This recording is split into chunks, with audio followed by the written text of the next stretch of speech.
Jusqu'à 9h, Good Morning Business. À 7h19, nous recevons Sylvie Perra, associée chez De Gaulle Fleurance et Associés. Bonjour.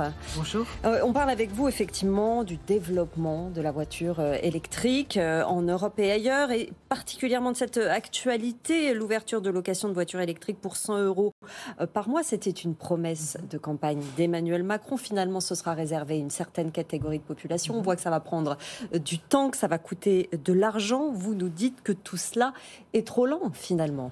Beaucoup trop lent. Et c'est une transition, donc il faut aussi prendre en compte l'ensemble de l'écosystème. Mais c'est vrai que c'est trop lent.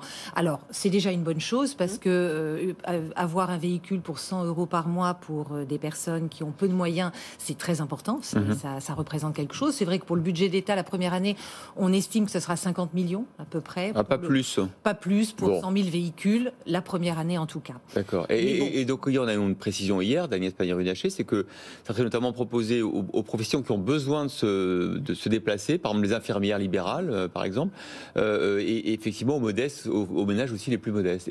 Oui, tout à fait, c'est le cas. Et puis, alors aussi, ça vient de quoi on se rend compte, il y a eu une étude, un rapport de l'INSEE l'année dernière qui montre que 60% des déplacements sont des déplacements de moins de 5 km entre maison et domicile. Tout à fait adapté à la voiture électrique. Donc, c'est tout à fait adapté, sauf si on fait comme la WWF dit, on peut très bien le faire à vélo aussi, pour une majorité. Mais en tout cas, le véhicule électrique est certainement important à développer. Mais alors, est-ce que vous dites on va trop lentement ? Est-ce qu'on peut vraiment aller plus vite aujourd'hui ? On nous dit qu'il y a des problèmes de batterie. On doit être prêt aussi avec nos propres batteries, avec ces grandes gigafactories qui vont être construites notamment dans le nord de la France. Il y a des problèmes d'approvisionnement de pièces aussi. On voit que ce développement du marché est freiné parce qu'on a des ruptures, en fait. Certainement. Et aujourd'hui, même ceux qui veulent aller plus vite ont certainement du mal. Mais pourquoi on ne l'a pas fait plus tôt ? Voilà. C'est vrai qu'on est poussé vers cela quand on voit qu'il y a un problème de dépendance. C'est le cas aujourd'hui. On est dépendant aux énergies fossiles. Donc il faut sortir de cette dépendance le plus possible, le plus vite possible.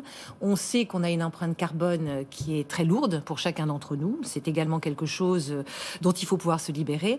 Mais en France, il y a des enjeux. D'abord, il faut une meilleure autonomie des véhicules, parce que c'est bien de pouvoir faire ces 5 km domicile-maison, mais c'est aussi important que les gens aient la souplesse qu'ils ont aujourd'hui. Ils n'aiment pas avoir moins, donc pouvoir faire ça, mais partir aussi dans le sud de la France s'ils le veulent. Il faut avoir des zones de charge un peu partout. Et puis, ça, au niveau des charges, on n'a pas rempli cette promesse qui était à 100 000 bornes, par exemple. Ça, on n'y est pas encore, on en est loin. Voilà, pas encore, mais il y a un vrai déploiement. On le voit, nous, au sein du cabinet De Gaulle Fleurance et Associés, de nombreux investisseurs et investissements se font pour justement répartir des bornes un peu partout, pas seulement dans les villes, sur les aires d'autoroute, mais pour permettre cette autonomie. Et puis après, il y a le prix d'achat, avoir des solutions de leasing social, justement, dont vous parliez, qui peuvent être intéressantes. Donc c'est pour ça vraiment qu'on a voulu, nous, au sein du cabinet, en partenariat avec l'AVER, faire un observatoire pour essayer de voir justement où est-ce qu'on en est en termes de mobilité électrique, pas seulement en France, mais à l'international. Et c'est là qu'on se rend compte que finalement, le développement peut-être est trop lent, mais il est partout un peu lent, avec des pays qui prennent le devant. Oui, même si, effectivement, quand on compare, par exemple, avec nos voisins, les Allemands 25% des véhicules vendus en début d'année là, sur le marché automobile en Allemagne qui étaient des voitures électriques, 25%. Nous, en France, en tout cas sur 2021, on était à 15%. Oui, tout à fait. Pas encore suffisamment. Alors, comme vous le dites, à Dunkerque, il y aura la Gigafactory qui permettra aussi d'alimenter les véhicules Renault et autres. Donc, on attend évidemment que l'usine se construise, que les batteries soient là. On a des véhicules déjà, on peut acheter des véhicules un peu partout. Mais bon, ce qui est intéressant, justement, dans tout ça, c'est que il faut voir dans chaque pays quelle est la méthodologie.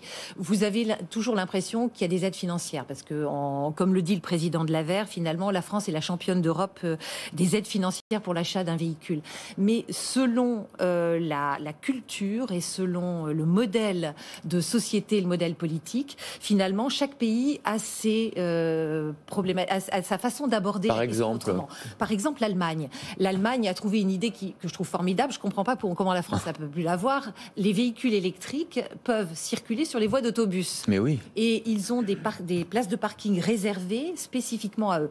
Ça, ce sont des mesures, en tout cas incitatives, au démarrage. C'est-à-dire ça, dans les grandes villes comme Paris, c'est vrai que quand vous avez un véhicule électrique, c'est plus facile de vous garer, parce qu'il y a plein de places qui sont réservées, vous ne payez pas le stationnement. Voilà. Mais effectivement, l'idée de pouvoir aller sur les lignes de bus permettrait Mais le problème, c'est toujours pareil, c'est qu'on a, on veut une voiture électrique, mais on ne peut pas en avoir parce qu'il faut 8 mois d'attente, parce qu'il n'y a pas le stock. Et c'est un peu le paradoxe. Voilà, donc il va falloir faire nous-mêmes nos véhicules électriques. On a quelques champions en France, voilà.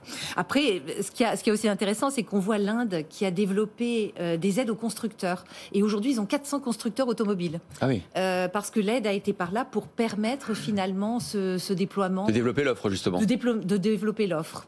Alors, la Chine a aussi une politique très dynamique en matière de voitures électriques. Absolument. La Chine a une politique dynamique. Elle veut absolument... Elle impose... Alors, c'est plus par les mesures contraignantes. Oui. Peut-être ce type de pays, par des mesures contraignantes, d'avoir en effet au moins 10% de véhicules électriques qui se vendent chaque année, à côté de différentes aides financières qu'ils ont mis en place aussi pour la consommation. Bon, il faut rappeler qu'en 2035, l'Union européenne prévoit la fin des ventes de véhicules à essence ou diesel. Donc, il faudra tous s'y mettre. Merci beaucoup.